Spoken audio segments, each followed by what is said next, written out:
Hello friends, भाई बहन mummy blog में सभी का स्वागत करती हूँ। उम्मीद करती हूँ अच्छे हेल्थ में होंगे और परिवार का ख्याल भी रखते होंगे। तो फाइनली ध्रुव ने फैसला किया कि वो किसी भी कीमत पे गुनगुन को तो डिवोर्स नहीं देगा। और यहाँ पे उसने घर में कैमरा लगा के रखा है जिसके बारे में ना गुनगुन को पता है ना उसकी खुद की माँ को। तो ध्रुव, जब तुम कैमरा लगाए हो तो तुम कैमरा के द्वारा तो देख ही सकते हो। इतना तुम पूछताछ गुनगुन से कर ही क्यों रहे हो? क्या पता गुनगुन तुमको सच ना बोल रही हो। तुम यहाँ पे समर कितने बार आया, समर कितने बार गया, अपनी माँ के चक्कर में तुम जो गुनगुन से इतना इन्वेस्टिगेशन कर रहे हो, तुम सीधा कैमरा में देख लो, तुमको पता चल जाएगा कि समर के साथ क्या हुआ, समर क्यों आया रहने के लिए, समर की माँ क्या की, तुमको सब पता चलेगा। और यहाँ तक कि तुम्हारी मम्मी कितना झूठ कितना सच बोल रही है भी तुमको पता चल जाएगा।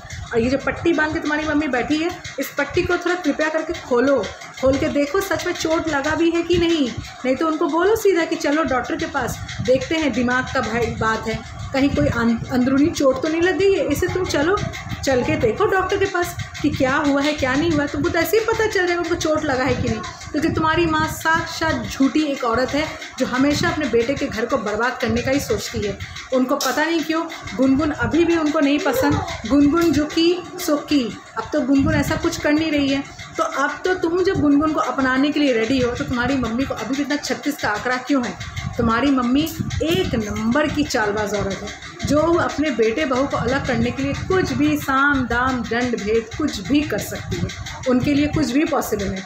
पर तुमने जो ये शर्त रखी है कि तुम्हारी मम्मी घर जाएगी उस शर्त में कि समर की मम्मी भी इस घर से निकलेगी, ये तुमने एकदम सही कहा। समर की मम्मी को भी वहाँ रहने का कोई अधिकार नहीं है। तुम्हारी मम्मी अगर वहाँ नहीं रह सकती है तो समर की मम्मी भी वहाँ नहीं रह सकती।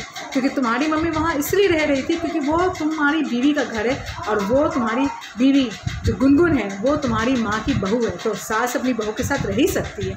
पर समर की माँ क्यों रहेगी? किस अधिकार से रहेगी? सिर्फ मुँह से बेटी बेटी करने से मुँह बोली बेटी घर तो कोई नहीं रह जाता। वो ना सास लगती है और ऐसी मुँह बोली माँ है। तो अपने घर जाए, अपने गांव जाए, पर वहाँ क्यों रहे? ये तुमने जो किया, तुमने बहुत अच्छा बात बोला कि तुम्हारी मम्मी तभी जाएगी तो समर की मम्मी वहाँ से जाएगी। और अगर समर की मम्मी वहाँ रह सकती है तो तुम्हारी मम्मी भी रह सकती है। तो अब देखो क्या होता है। अब फ्रेंड्स हमें भी देखें कि क्या होता है और अब कैसे क्या पता लगाता है ध्रुव। क्योंकि ध्रुव ने तो कह दिया कि कल सुबह तक मेरे पास सारी रिपोर्ट आ जाएंगी कि समर कितने बार आया, क्या हुआ, और पट्टी का भी खेल समझ में आ जाएगा।